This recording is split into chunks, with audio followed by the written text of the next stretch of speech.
मेरी प्यारी YouTube family, पहले तो आप सभी का बहुत बहुत धन्यवाद। आप लोगों ने इस कहानी रूड हस्बैंड की मासूम वाइफ को इतना सारा प्यार दिया। इसके पहले भी मेरे चैनल पर काफ़ी कहानियों को आप लोगों का बहुत सारा प्यार मिला था, जैसे कि इसकी मनमानियाँ, शिद्दत तेरे इश्क की, क्या नफ़रत बन पाएगी मोहब्बत, मेरा माफिया हस्बैंड, जिद्दी लवर, सिर्फ तुम्हारे लिए, चाहत तेरे इश्क की। और भी ऐसी बहुत सी कहानियाँ हैं जिनको आप लोगों ने इससे भी ज़्यादा प्यार दिया है और अपना कीमती बहुमूल्य समय देकर कहानी को पसंद किया। लेकिन इस कहानी की बात इसलिए एक ख़ास है क्योंकि ये कहानी काफ़ी लंबी चली। 73 एपिसोड तक चलने के बाद भी आप लोगों का प्यार इस कहानी पर बरकरार है।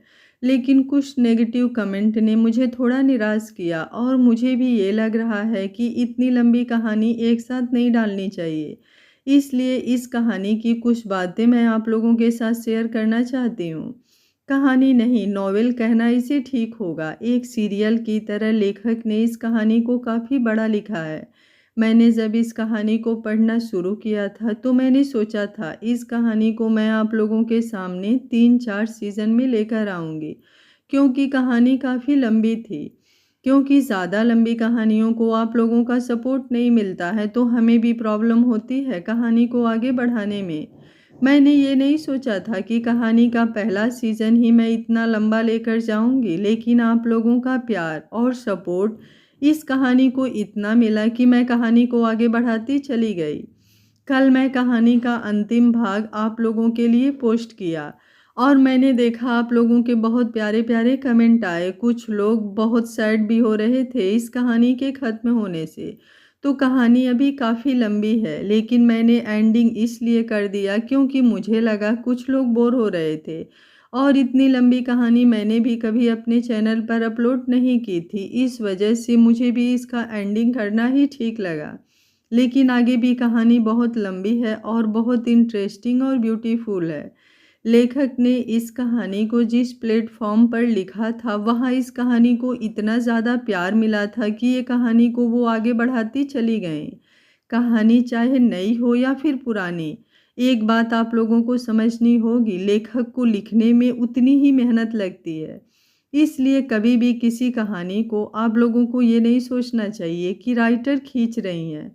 अगर कहानी दर्शकों को पसंद आती है तभी वो आगे बढ़ती है, वरना आधे अधूरे में ही लेखक भी ख़त्म कर देते हैं।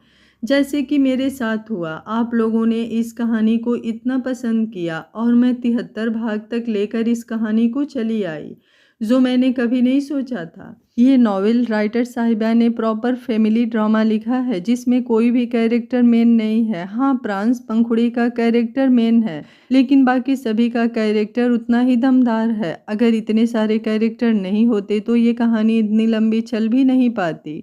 आगे कहानी में कहीं कहीं पंखुड़ी के मासूमियत और बेवकूफ़ियों से आप बोर भी हो सकते हैं। उसके साथ सास ससुर की नोक-झोंक, देवरानी जेठानी की नोक-झोंक, कहीं ऐसे पल आएंगे जहां आपकी आंखों से आंसू आ जाएंगे तो कुछ पल पर आपकी हंसी नहीं रुकेगी। आगे भी ये कहानी बहुत खूबसूरत है। हाँ, प्रांस का किरदार मेन है क्योंकि हर जगह हर चीज़ों को वही संभालता है। अगर आप लोग इस कहानी को आगे सुनना पढ़ना चाहते हैं, आप लोग चाहते हैं कि मैं इसका आगे का कहानी सीज़न 2 कल से ही लेकर आऊँ, तो आप लोगों को भर भर कर वोट करना पड़ेगा। कमेंट आप लोगों के इतने आने चाहिए कि मैं इस बात पर श्योर हो जाऊं कि आप लोग आगे ये कहानी देखना चाहते हैं, जिसमें पंखुड़ी आश्रय के बच्चे भी होंगे और बहुत सारे इंटरेस्टिंग, फनी, मासूमियत से भरे हुए, एटीट्यूड से भरे हुए पल भी आएंगे जो आपको कभी हंसाएंगे, रुलाएंगे तो गुदगुदाएंगे भी। अगर आप लोगों के कमेंट अच्छे आए तो मैं इस कहानी को कल से कंटिन्यू करूंगी, अदरवाइज मैं दूसरी कहानी कल से अपलोड करूंगी। और जिन्होंने इतने सारे प्यारे प्यारे कमेंट किए, अब तक कहानी में मेरा साथ बनाए रखा, उन लोगों का बहुत बहुत धन्यवाद। और मेरे साइलेंट रीडर का भी बहुत बहुत धन्यवाद। उन लोगों ने भी अपना बहुत ही योगदान दिया, साइलेंट ही सही पर रीड तो करते हैं। ये सिर्फ इस कहानी की बात नहीं है, मैं बहुत दिनों से आप लोगों के लिए एक प्रॉपर नोट वीडियो बनाना चाहती थी लेकिन नहीं बना पाई। और कल मेरे बेटे का बर्थडे था तो जल्दबाजी में पार्ट लेट होने की वजह से अपलोड कर दिया और लास्ट में कुछ बोल ही नहीं पाई। इसलिए आज मैंने प्रॉपर 2-3 मिनट का वीडियो आप लोगों के लिए बनाया है। उम्मीद करती हूँ आप लोग बोर नहीं हुए होंगे और मुझे आप लोगों के प्यारे प्यारे कमेंट का इंतज़ार रहेगा। थैंक यू फॉर वॉचिंग मेरी यूट्यूब फैमिली। बहुत बहुत धन्यवाद वंस अगेन आप लोगों का। हमेशा स्वस्थ रहिए, मस्त रहिए, अपना ख्याल रखते रहिए और ज़िंदगी में आगे बढ़ते रहिए।